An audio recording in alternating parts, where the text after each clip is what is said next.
La deuda improductiva pesa y la deuda importa. En los últimos años, especialmente con la idea constante de que los déficits no importan, de que los gobiernos tienen que gastar mucho más cuando hay crisis y también cuando no hay crisis, se ha introducido en la mente de los ciudadanos que no importa la deuda. Vamos emitiendo deuda, nos dijeron que cuando sobrepasásemos el 100% de deuda sobre PIB, eso iba a dejar un reguero importante de problemas y sin embargo, pues hemos seguido aumentando la deuda. La idea de que no tiene implicaciones es fundamentalmente un error que viene de explicarle a los ciudadanos que la deuda pública no se paga. Los estados no son como las empresas o las familias. Los estados pueden endeudarse eternamente, pueden aumentar masivamente sus desequilibrios fiscales y eso no importa. Sin embargo, es falso. La única razón por la que nos dicen que el Estado funciona de manera diferente a una empresa o una familia que tiene que pagar su deuda es porque se acude a sacar dinero de las empresas y las familias. Es decir, se dice que el Estado no tiene la misma regla económica en cuanto a la solvencia y la liquidez que se necesita para poder acometer los retos financieros, porque siempre que tiene problemas puede acudir a subir impuestos. Y eso claramente significa menor crecimiento, menor empleo, menor crecimiento potencial y menor productividad. La deuda en realidad funciona exactamente igual que cualquier otro exceso. La deuda en sí misma no es mala. Tomar un poco de deuda para que la economía se fortalezca, tomar un poco de deuda para apalancar un negocio de manera que pueda invertir mejor y crear mayor riqueza y mayor rentabilidad, es una cosa positiva. Sin embargo, cuando la deuda se convierte en improductiva, debemos lanzar una enorme señal de alarma que debe estar centrada en un factor fundamental. ¿Por qué lo llamamos deuda improductiva? Porque una unidad adicional de deuda no solamente no genera una unidad adicional de crecimiento, sino que en muchos casos lo que lleva es a crecer menos. Es todavía peor. Si la deuda pública aumenta de manera desproporcionada y los gobiernos solamente acuden a subir impuestos para intentar reducir ese endeudamiento, lo que ocurre es que la capacidad de endeudarse de la economía a futuro también empeora, porque las empresas, las familias están sufriendo ese incremento de endeudamiento de una manera mucho mayor, al pagarlo dos veces. Por un lado, tienen que acometer los retos y financiar sus propios niveles de endeudamiento y por el otro lado tienen que pagar las deudas del Estado. Es importante también entender el concepto de deuda improductiva desde el punto de vista de para qué nos estamos endeudando. El Estado se endeuda masivamente y además de endeudarse masivamente, entra en un periodo en el que lo que hace es aumentar los impuestos no para reducir la deuda, sino además para financiar gastos que aumentan constantemente. Porque cuando pensamos en gasto corriente, cuando el Estado gasta masivamente en cosas que son anualizadas, que se pagan todos los años, los ingresos son cíclicos. Los ingresos pueden caer por una recesión económica o por un empeoramiento de la situación. Por lo tanto, es extremadamente peligroso financiar gasto corriente con mayores subidas de impuestos, porque empeora la capacidad de la economía de mejorar y a la vez no reduce el endeudamiento. Deuda pública. Cuando hablamos de deuda pública es un poco cuestionable el concepto, porque la deuda privada la pagan los ciudadanos. La deuda que usted tiene, la paga usted. La deuda que tiene la empresa, la paga la empresa. Y la deuda pública la paga usted y la empresa. Es decir, que la deuda siempre es un factor, la deuda pública siempre es un factor que va a reducir la capacidad de los ciudadanos de alguna manera si se continúa acumulando de manera improductiva. Tenemos además la suerte de contar con este gráfico, gracias a Javier Sevillano, que tiene este fantástico blog en el que muestra muchos datos macroeconómicos y que os recomiendo, que en Economics reflejamos algo muy curioso que suele pasar, ¿no? Que es cuando nos dicen, hombre, la deuda no importa porque estamos invirtiendo para crecer. Durante la época de la crisis, España tenía una deuda muy baja y entonces, ¿qué es lo que se hizo? Precisamente eso, aumentar la deuda, entre comillas, para crecer. ¿Y qué es lo que ocurre? Que la deuda continúa aumentando. Durante los años de lo que llaman austeridad, el gobierno del Partido Popular redujo el déficit, pero reducir el déficit no es reducir la deuda. Reducir el déficit es reducir el ritmo al que aumenta la deuda. ¿Y qué es lo que ocurre? Lo que ocurre también es que la deuda se mide con respecto al Producto Interior Bruto, pero eso tiene un truco. Eso tiene un truco, ¿por qué? Porque claro, si aumentas el Producto Interior Bruto endeudándote, estás utilizando en el denominador un Producto Interior Bruto que está inflado con deuda para medir si te has endeudado demasiado. No importa, la realidad es que la deuda de España no solamente ha aumentado constante y consistentemente, incluso en aquellos periodos en los que se decía que se estaba reduciendo masivamente los servicios públicos, primero porque no era cierto. La realidad es que en España ese concepto de la mal llamada austeridad no ha existido. Lo que llaman austeridad es una reducción del ritmo de aumento del gasto público, ¿de acuerdo? Uno de los ciudadanos que nos veía en el vídeo nos decía, bueno, claro, pero ¿cómo vamos a hacer todavía más recortes? ¿Cómo vamos a sufrir mucho más? Es que hay mucho gasto improductivo. El doctor Juan Manuel López Zafra nos contaba cómo hay más de 60.000 millones, según el Instituto de Estudios Económicos, de exceso de gasto improductivo, de gasto que se podría reducir sin reducir los servicios públicos, eficiencia en el gasto. Parece que nos hemos olvidado de la eficiencia. Hemos hablado de austeridad cuando lo que se trataba era de reducir ligeramente el déficit y hemos hablado de gastar y gastar para solucionar cualquier problema. Y el problema es que cada vez que nos dicen eso, se ponen mayores escollos para el crecimiento de la economía en el futuro.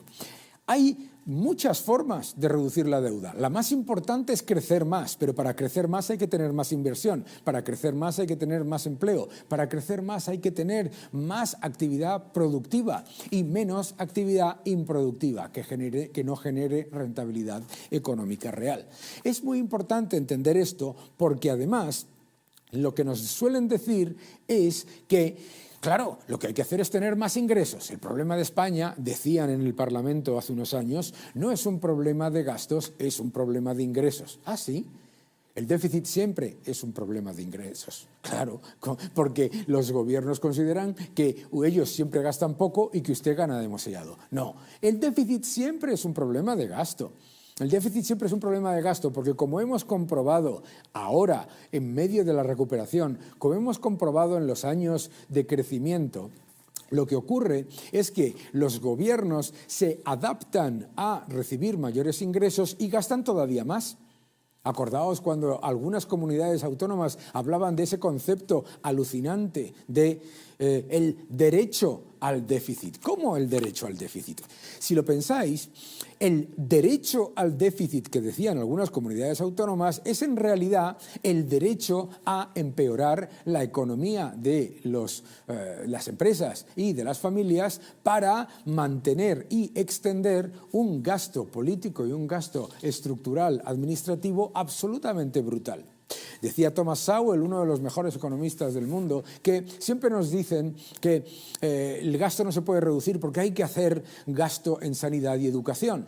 Pero no nos dicen que lo que están haciendo es gasto en sanidad y educación y un enorme gasto burocrático adicional. Hay una enorme cantidad de gasto que se puede reducir y que puede permitir aliviar la carga de las empresas y de las familias. ¿Por qué? Porque la fiscalidad, lo que tiene que ver con los impuestos, no se decide en base a lo que yo quiera o decida recaudar. No se decide en base a aquello que el gobierno quiera recaudar. Se decide en base a la realidad de la economía. Nos suelen decir, en muchas ocasiones, que España es un país en donde se recauda poco y hay que subir los impuestos porque se recauda poco. Ojo, la razón por la que España tiene unos ingresos fiscales sobre Producto Interior Bruto menor a algunos países de la Unión Europea no es porque tenga bajos impuestos. Es porque tiene mucho mayor desempleo, la tasa de paro más alta de la OCDE, tiene más economía sumergida y además porque tiene empresas mucho más pequeñas. Sin atacar y fortalecer esos problemas, sin hacer algo para fortalecer la economía, lo que hacemos es agrandar el agujero. Se llama la paradoja argentina. Cuanto más subes impuestos, más te endeudas y más empeoras la economía. La realidad es que nos tenemos que enfrentar a la deuda desde un punto de vista de eficiencia, desde un punto de análisis de los excesos que existen en la economía y desde luego desde un punto de vista de aumentar las bases imponibles, es decir, que haya muchas más empresas más grandes, más familias que crezcan más y que tengan mayores beneficios, que es lo que permite financiar los servicios públicos. Los servicios públicos no se financian subiendo los impuestos, los servicios públicos se financian mejorando la capacidad de la economía de crecer y de crear mayor valor añadido. ¿Qué nos puedes decir a aquellas personas que nos repiten una y otra vez aquello de que la deuda no importa y que por lo tanto y que hay otros países que están peor y no pasa nada? Y sobre todo que no pasa nada, porque es que esto lo he escuchado yo en varias ocasiones. Sí, siempre el buscar el perro en otro sitio y el niño malo en otro sitio y siempre hay alguien que lo hace peor que yo es una excusa de mal pagador. Sí. De mal pagador. Entonces, bueno, pues claro que importa tener deuda, claro que importa tener deuda. No es sano tener deuda constante. Como has dicho tú en la introducción, claro que se puede tener deuda. Se puede, puede que no tengamos los recursos para construir un hospital, puede que no tengamos los recursos para construir un campo de deporte, pero tenemos que plantearnos como Estado, como país, si es necesario tener más kilómetros de AVE que nadie en Europa y ser el segundo país en el mundo, si es necesario tener, como hemos tenido, 50 aeropuertos, 48 públicos y 2 privados, que funcionan perfectamente, por otro lado, casi el doble que Alemania, si tener más kilómetros que autovía de vías de alta capacidad que nadie en Europa, ¿realmente es necesario tener todo eso? ¿Somos tan ricos como para tener ese nivel de kilómetros de AVE, ese nivel de kilómetros de autovía, esa cantidad de aeropuertos que en general lo que hacen es, como bien has dicho al principio, generar deuda sobre deuda y cada vez más improductiva? Yo creo que no, sinceramente. Siempre habrá alguien que lo haga peor, claro, pues menos mal. El día que seamos los últimos somos los campeones en el paro, eso ya lo sabemos. Pero entonces ya no podemos mirar a nadie en Europa que tiene más paro que nosotros. ¿Encontramos a gente que tiene más deuda que nosotros? Sí. ¿Eso es bueno? Pues desgraciadamente no, porque seguimos estando en el top 5. Oye, José Carlos, estamos hablando de deuda y hay un problema, yo creo, importante de aumento de deuda en la Unión Europea, en el que además tenemos un aumento de deuda, digamos, paralelo, que es todo esto que se está lanzando entre los déficits de tarifa, más los fondos Next Generation, etcétera. ¿Cómo ves tú la situación de la deuda y qué crees que se debe hacer para empezar a reducir este problema? Bueno, estamos en una crisis energética muy parecida a la de los años 70 y el nivel de deuda mundial dividido por el PIB mundial pues ha pasado desde el 100% del PIB en el año 70 hasta casi el 300% del PIB este año, ¿no? Por lo tanto, evidentemente que la deuda es un problema. Además, ya tuvimos una crisis de deuda muy grave en el año 2008 con la quiebra de Lehman y ahora la deuda vuelve a estar por encima. Entonces, lo que ha pasado es que los bancos centrales han estado comprando la deuda que no se podía refinanciar y hacer rollover en el mercado y ahora pues con el brote de inflación y la subida del gas y de la energía pues evidentemente han tenido que parar y han tenido que parar sus compras de deuda. Por lo tanto, ahora el problema es cómo refinanciar toda la deuda que tienes y por lo menos deberías ir a no meter mal, ¿no? Ese debería ser un poco el escenario en esta crisis de inflación tan grave en la que estamos. Cuando tú miras las economías del mundo y nos dicen pues, que no deberíamos preocuparnos, esta mañana me decían,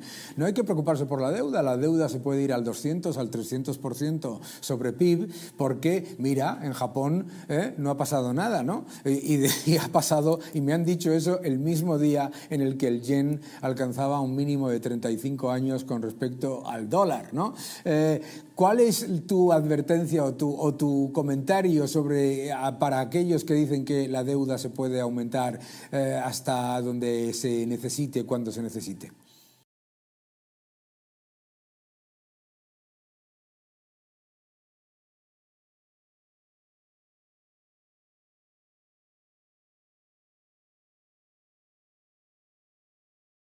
Próximo a cero, y en una crisis energética global con la inflación más alta desde los años 80, el IPC de Japón no ha subido más allá del 2%, ¿no? Por lo tanto, yo creo que no es un caso replicable. Además, Japón es un país que tiene exceso de ahorro y superávit por cuenta corriente y tiene muchos activos en el exterior. No es un país dependiente de la financiación exterior y de los mercados de capitales. Eso no pasa en casi ningún país.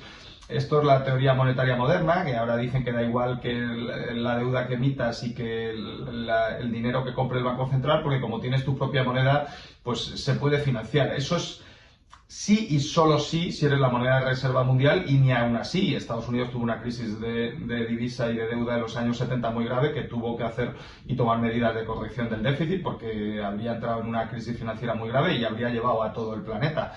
Ahora lo acabamos de ver en el Reino Unido. El Reino Unido es un país con mucha tradición de estabilidad financiera, con una economía muy potente, está en el G7, y simplemente un plan fiscal a destiempo, desproporcionado, ¿no? Con un aumento del déficit que asusta a los inversores, pues fuerza a cambiar la primera ministra, a cambiar al gobierno y al Banco Central a intervenir y a intentar calmar la crisis financiera. O sea que bueno, es fácil creer en la teoría monetaria moderna, pero cuando miras la realidad de la historia y de la historia más reciente, pues es muy difícil que eso vuelva a suceder. Claro. Yo creo que además has dicho algo que me parece que es muy importante recordarle a la gente. Se ha difundido esta supuesta teoría monetaria moderna, que como tú bien dices no es ni teoría ni moderna, porque lleva implementándose eso de imprimir y gastar constantemente durante muchísimos años y muchísimas décadas, siglos de hecho, y la idea de que un Estado que tenga su propia moneda y su banco central, etcétera, puede entrar en un déficit enorme sin el más mínimo problema. Hemos visto que eso es falso con el Reino Unido, un aumento masivo del gasto y una bajada de impuestos, y en el caso de Japón, un aumento masivo del gasto y un mantenimiento de los impuestos. No es una cuestión, el déficit es el déficit. ¿Cuál crees tú que debería ser la política del Banco Central Europeo para evitar un problema como el de 2011, mientras a la vez combate la inflación? Porque claro, tiene que subir los tipos de interés y tiene que reducir su balance, ¿no? El Banco Central Europeo tiene un problema de inflación menor que la Reserva Federal, ¿no? Especialmente en la subyacente, pero también va más tarde, ¿no? Por lo tanto, ya ha parado las compras de deuda, en algún momento va a empezar ya a retirar y a reducir el balance, de momento con muy poquito, con lo que fueron las subastas extraordinarias, que son unos 2.000 millones, no es relevante, y el tema es cuándo empieza a no renovar los vencimientos de deuda como ha hecho la Reserva Federal. De momento no han empezado y han dicho que lo van a vigilar, pero no han anunciado, ¿no? Y por otro lado, tiene que subir los tipos de interés, pero tampoco creo que sea necesario subirlos muy por encima de niveles de años anteriores, ¿no?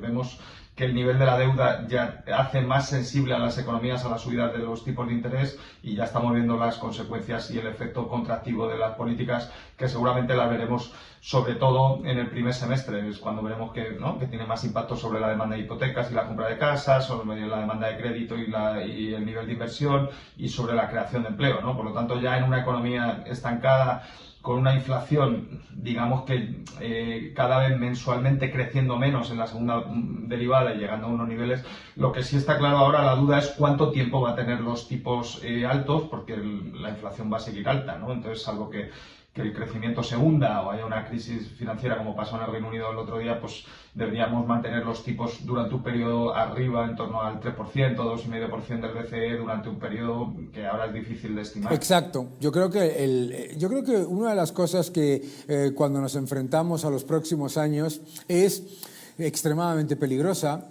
El otro día el canciller del Reino Unido presentaba su nuevo presupuesto en el que incluía que tenía que bajar el coste de la deuda pública, ¿no? Y claro, los bancos centrales tienen que subir los tipos de interés y por otro lado los costes de la deuda pública siguen subiendo, ¿no? Gracias por ver este vídeo. Suscríbete a mi canal, deja tus comentarios, dale un like y continúa defendiendo la libertad. Muchísimas gracias.